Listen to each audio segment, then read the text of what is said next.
За юу яцхан залуусаа Newsark in the House энэ удаагийн бичлэгээр уулзж байгаадаа маш их баяртай байна. 7 хоног болгон та бүхэнд хүрдэг Америк хип-хоп базаа эхлэхэд бэлэн боллоо. За ингээд олон юмрээд явах вэ. Шууд бичлэгтээ орцгоё. Өнгөрсөн 7 хоногт Америк хип-хоп уламжлалын дагуу зах зээл нь маш халуухан байсан. За эхний сэдв бол шууд DD-тэй холбогдож байгаа. За Sean John Combs-ийн хувьд бол та бүхэн мэдэж байгаа цаадны хувьд яг одоо шоронд байгаа. За тэгээд яг одоогийн байдлаар бол түүний өмгөөлөгчдийн баг болон тэр өөрөө түүнд оноосон ялан хидэрхий хатуу байна гэж үзээд яг одоо давж заалж байгаа юм байна.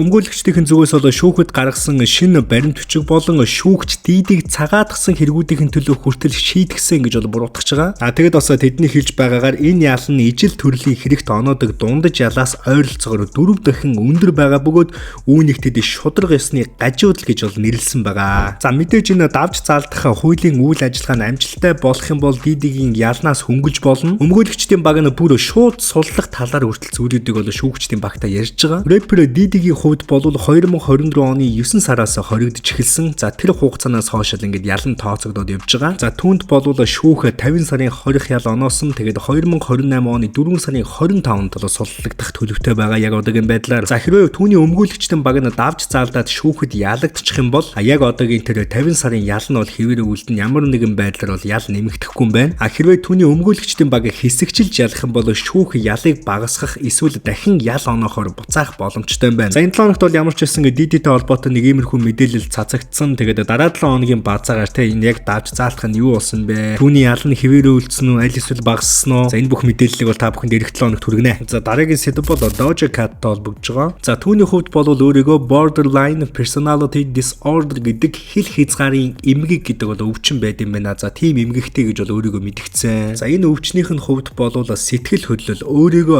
ойлгох ойлголт, харилцаанд бас тэгээд маш тогтворгүй болдог тийм сэтгцийн өвчин юм байна. Ерөнхийдөө бол яг товч утгаараа хүний мэдрэмж маш хурдан, маш хүчтэй савладаг гэсэн үг юм байна. Нөгөө тэгэл те нэг бол маш хурдан уурлаад, маш хурдан инээгээл нэг тийм жоохон сэтгэлзэн өндөртэй. Сэтгэлзэн хувьд бол нэг иймэрхүү харин хүмүүстэй харилцах харилцаан дээр бол те нэг хүнийг эхлээд маш их шүтдэг юм байна.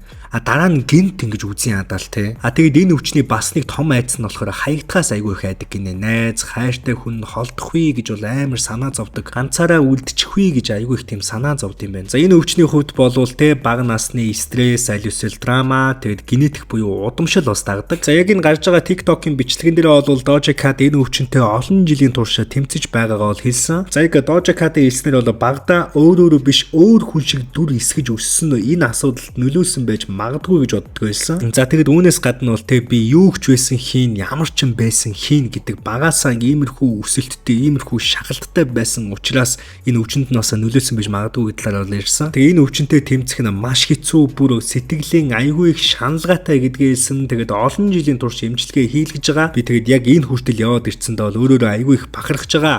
За нэг иймэрхүү утгатай зүйлийг л ярьсан. За яг энэ Doja Cat-ийн тусчихсан байгаа энэ өвчний хувьд бол яг сэтгэл зүйн өвчнүүд дундаас гайвууд орчихдаг. Ерөнхийдөө бол те айгүй амархан идэгчдэг. Хүн яг өөртөө ажиллах юм бол гилс идгээд те гилс ерөнхийдөө бол хэвийн амьдралдаа ордог өвчин гэж байна. Энэ өвчнийг эдгээхийн тулд хамгийн гол нь сэтгэл зүйн эмчилгээ хэрэгтэй. За үүний дараа бол өөрийгөө хамгийн зөвөр ойлгох хэрэгтэй. За тэгээд стрессээ зөв гаргах хэрэгтэй. За эдгээр юмнууд бол хамгийн чухал үйл юм байна. За тийм ч учраас Doja Cat-ийн хувьд эмчилгээ хийлгээд өөрөөрөө бахархаж байна гэж хэлсэн. Энэ өвчнийг одоо даван туулах процессын үед л те тун амжилттай явж байна гэсэн үг байгаа. За тийм учраас те магадгүй Doja Cat-ийн фэнүүд байх юм бол цаадандаа ерөнхийдөө бол нэг айхтар санаа зовдох юм байна уу? Гайгүй байна. За дараагийн мэдээлэл бол Америкийн хип-хопын хамгийн алдартай DJ-нүүдийн нэг Lord Sear гэдэг DJ-тэй холбогдож байгаа. За түүний хувьд бол маш харамсалтайгаар 53 наснда өвд боллоо. Lord Sear-ийн хувьд бол 2004 онд үүсгэн байгуулагдсан Shade 45 радиог анх үүсгэн байгуулагдсан цагаас нь хойш тэр радиод бол DJ-ээр full time ажиллаж байсан. За мөн 2000-ад оны ихэр Eminem-ийн Anger Management Tour аялан тоглолтод бол хамт оролцож байсан. Ерөнхийдөө бол хаяа нэг Eminem-ийн бас DJ хийждэг байсан. Lord Sear-ийн хувьд бол New York хотод төрж өссөн. Тэгээд маш олон жил хип-хоп болон DJ за энэ салбартай бол холбоотой. За түүний хувьд бол 1990-ад онд Stretch Armstrong and Bobita Show нэвтрүүлэгт оролцож уг шоу нь хожим дэлхийд алдартай болсон Jay-Z, Nas, Wu-Tang Clan зэрэг уран бүтээлчдийг анх олон таниулахад чухал үүрэг гүйцэтгсэн гэж үздэг. Түүний хувьд бол өөрөө бас уран бүтээл хийж Beastie Boys, Big Pun, MF Doom зэрэг артистуудын цомгуудад нь оролцож байсан. За үүнээс гадна бол түүний өвөрмөц хоолойны өнгө нь зажтай байдаг штэ. Зажтай 3 4 зэрэг тоглоомууд дээр бол хүртэл ашиглагдчихсан. За түүнийг нас барсантай холбоотойгоор рэпер Eminem бас түүнд хүндэтгэл үзүүлж X дээр олж иргсэн. Lords-ийн хувьд бол зүгээр нэг радиогийн дуу хоолой биш байсан. Тэр бол хүчтэй нөлөөлөгч, сайн найз,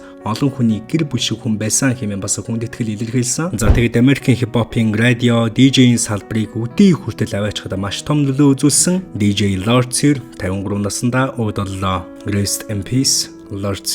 MLB сонирхдаг хүмүүсээ надаас айгүй их код асууж исэн. Тэр хүмүүстэй зориулж хэлэхэд Newsack кодоор эхний цэнэглэлтэд 150% урамшуулж байгаа шүү.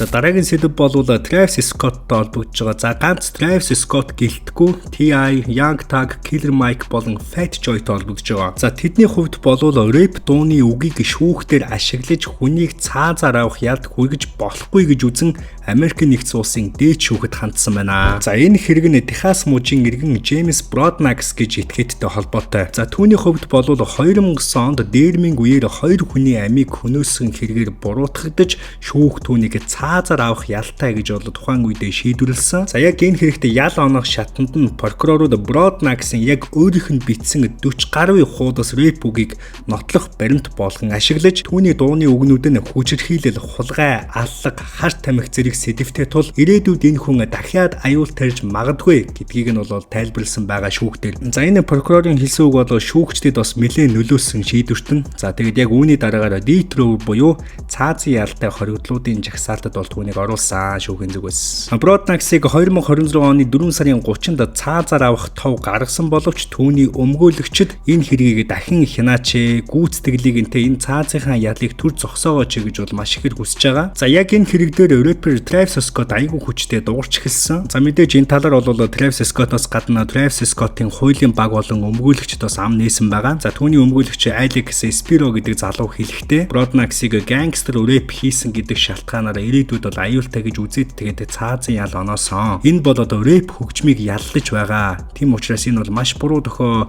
маш буруу үлгэр жишээ, маш буруу зүйлээ гэдгийг бол сэтгүүлчдэд тайлбарлуулсан. За одоогийн байдлаар болов Америкийн нэгдсэн улсын шүүхээс энэ хэрэг дээр яг эцсийнхэн шийдвэрийг гаргаагүй байгаа. За яг өмнө нь бол дууныхаа үгнээс болоод ял авч байсан хамгийн том рэпер, хамгийн том жишээ бол Draco The Ruler гэдэг рэперүүд юм байна. Draco-гийн хувьд Лос Анжелес хотод болсон нэгэн хэрэгт орооцолдсон. Шүүх түүнийг дууных нь үгээр нь нотлоод тэгээд гинт хэрэгтэй шууд холбосон. Тухайн үед яг энэ хэрэг дээр байсан прокурор нь түүний дууны үгнүүдийг нь бодит амьдралтай холбож тэгээд бодит амьдрал дээр яаж хэрэгжиж болох вэ талаас нь тайлбарласаар агаад за тэгээд бол шүүх болуулмаар ял оноосон. За яг энэ шийдвэрийг бол рэп сонирхогч залуучууд speech suppression буюу хэл ярианы дарангууллаа гэж бол шүүмжилж исэн байна. За үзэгч та яг энэ кейсийг юу гэж ойлгож, юу гэж харж байна? Рэпер хүнийг дууных нь үгнээс болоод яллаж болох уу? За энэ бас айгүй сонирхолтой сэдв гэж бодож байна. Тэгээд энэ талаар бас та бүхэн комент хэсэгтээ сэтгэлдээ бичээрэй. Энэ удаагийн бичлэг маань үүгээр өндөрлөж байна. Та бүхэн subscribe дараагүй бол манай суугтаа subscribe дарж нэгдэрэй. Бичлэг таалагдсан бол лайк дарахаа битгий мартаарай. Suck out. Түрээштэй үзэгчтэй.